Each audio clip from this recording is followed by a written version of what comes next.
Ah bon, pardon. Bon.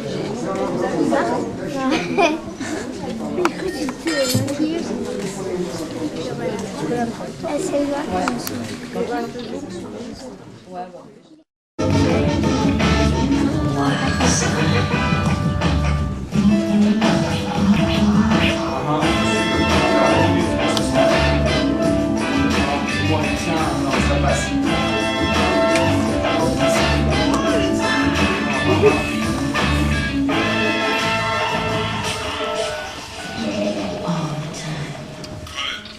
Bonsoir et bienvenue et bon week-end à vous tous. J'espère que tout va bien dans votre maison. En ce qui concerne cette journée, eh bien vous allez tous savoir grâce à OL System et grâce à OL TV en ce vendredi 4 avril. Et l'invité du soir, l'invité de marque, Monsieur Karim Benzema.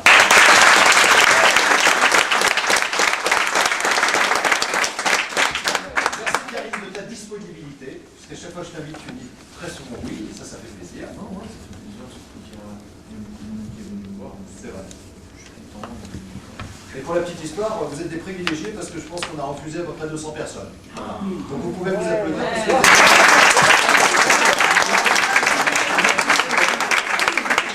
Tous ils sont là. Hein. On regarde le nombre de personnes que l'on peut avoir en tout cas.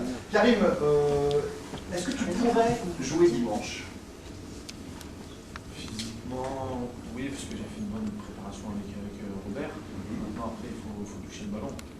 Même si je n'ai pas forcément perdu le ballon en 2 semaines, c'est pas possible. Après, il faudra que je touche le ballon. Demain, je vais faire pas mal de physique pour toucher le ballon, mais je vais prendre aucun risque parce que surtout qu'il n'y a pas de blessés. Donc voilà, il y a des joueurs comme Keita, Fred, Delgado, il y a beaucoup de joueurs qui peuvent jouer au poste de banc, mais il n'y a pas. Donc tu ne seras vraisemblablement pas du côté du Vélodrome. Voilà, je me prépare plus pour samedi contre Rennes. Très bien. Karim Benzema jusqu'à 20h, c'est notre invité. Jusqu'à 20h, mesdames, messieurs, il y aura 2 journalistes. Et le premier, c'est Serge Collonges.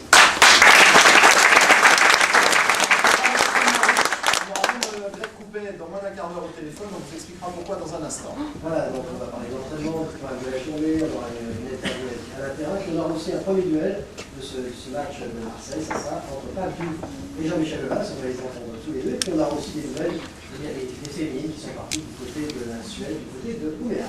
Très bien, le professeur est avec nous. Le professeur, c'est la rubrique web, comme un vendredi sur web.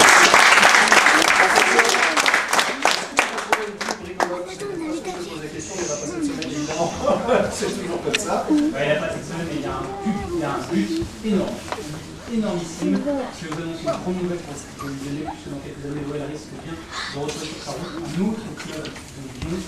On va aussi parler d'une statistique étonnante qui concerne Karim, et puis il y aura un but, enfin ils sont restés parce qu'il y a un but énorme. D'une autre planète. Ouais, un but d'une autre planète. Allez, le portrait de Yves Professeur et pour Karim Benzema.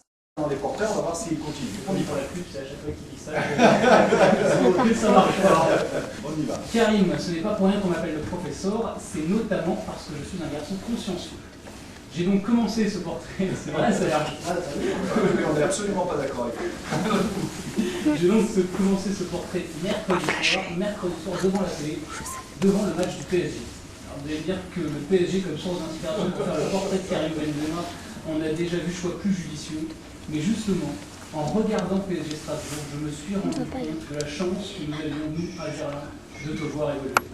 À quel point, Karim, tu sors le football français des tranchées dans lesquelles certains y enfoncent.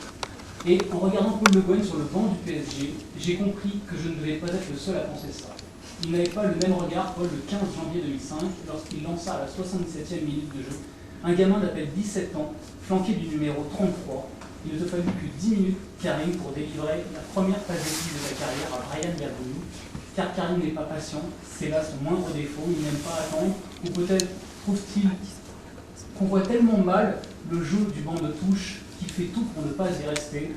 Ainsi, lors de ta première sortie en Ligue des Champions face à Rosenborg, alors qu'il n'avait pas 18 ans, il marque son premier but en pro. Lors de sa première sélection face à l'Autriche, son premier but avec les Bleus, 8 minutes après ton entrée. L'équipe de France, un rêve qui devient réalité 10 ans après ton arrivée au centre de formation de la Fédé. Lorsqu'il retrace ton parcours, ceux qui t'ont côtoyé durant ta période de formation évoquent avec un sourire et un air toujours admiratif une période charnière, le doublé Montaigu, Euro des moins de 17 ans. Alors on m'a dit qu'il était dans le fire, tu m'as confié, il marchait sur l'eau, il avait dû frotter une lampe, m'ont même affirmé certains. Lors du premier match de l'Euro face à l'Irlande, tu es remplaçant, tu rentres et bien entendu, tu marques. En fait, Karim, pour un entraîneur, c'est une sorte de botte secrète, sauf qu'elle ne reste pas secrète très longtemps. Karim bouscule les défenses en même temps que les hiérarchies établies, sans donner l'impression de porter son immense talent, sans faire de bruit, sans se prendre pour un autre. Comme dans ta prime jeunesse, Karim, tu es toujours un dingue de musique, de rap, surtout de rock, de house. Les déplacements, c'est jamais sans tes enceintes. De toi, tes proches disent que tu es gentil, généreux, tranquille, très attaché à ta famille, casanier, discret et presque timide quand tu ne connais pas, mais grand chambreur dans l'intimité. Bernard Lacombe dit quant à lui, le ballon n'est pas un souci pour lui. Au passage, moi j'ai pris alors que toi t'as pas enlevé les boîtes. Merci Bernard. Pour tout dire, Karim, pour ta 3e saison en pro, on se demande ce qui te semble le plus petit, une cage de foot ou la place Bellecour. Tu affoles les compteurs en même temps que Bernard, qui pensif, lâche, bon Dieu, il va battre mon record. Au passage, son record c'est 31 buts en une saison avec l'OL. Toi tu en es déjà 28. Là où Bernard inquiète la grande confrérie des défenseurs, c'est lorsqu'il affirme affectueusement que tu n'es pas encore fini, que tu peux encore progresser. Je vais donc justement terminer par te donner un conseil. J'ai décelé une faiblesse dans ton jeu, Karim. C'est ton contrôle de la main. Travaille-le vite, la finale de la Coupe de France, c'est dans moins de 2 mois.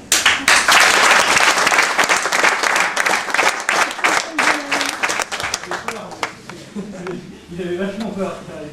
Non, non, il aimait très bien ce portrait, et que entre ce numéro 33 que tu endosses il y a quelques années et ce numéro 10 que tu as aujourd'hui, si tu devais garder un truc, tu garderais quoi? Le 19. Il y avait les nerfs. Ça est passé des choses quand même. Beaucoup de choses. Dans les matchs, 15 janvier 2005, je suis rentré à l'Irlande contre Metz, je pense que c'est ça l'idée. Est-ce qu'on n'a pas tendance un petit peu à s'enflammer, Karim, lorsqu'on surclasse un petit peu les autres attaquants de la Ligue 1, quand on marque beaucoup de buts, qu'on fait la une des journaux presque une fois par semaine, ou en tout cas une fois par mois au moins?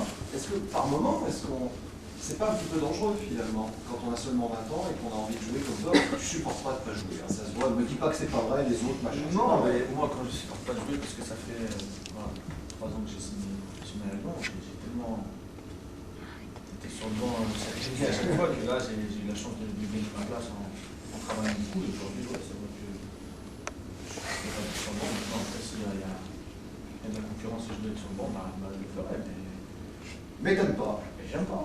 Qu'est-ce que Quel joueur aime bien être sur le banc de touche? Mais moi je trouve ça très bien de dire ça, mais je pense que le virage de ta carrière, l'un de tes virages de ta carrière, où j'ai vu que tu avais changé, je crois que ça fait 1 an à peu près quand tu avais déclaré dans le progrès, je suis plus un gamin, je suis plus un jeune, maintenant ça suffit.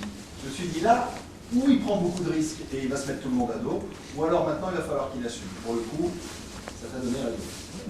Surtout parce que, comme je dis, il y avait beaucoup d'attaquants, on voulait chercher un autre attaquant, alors qu'on était déjà 3 à 4.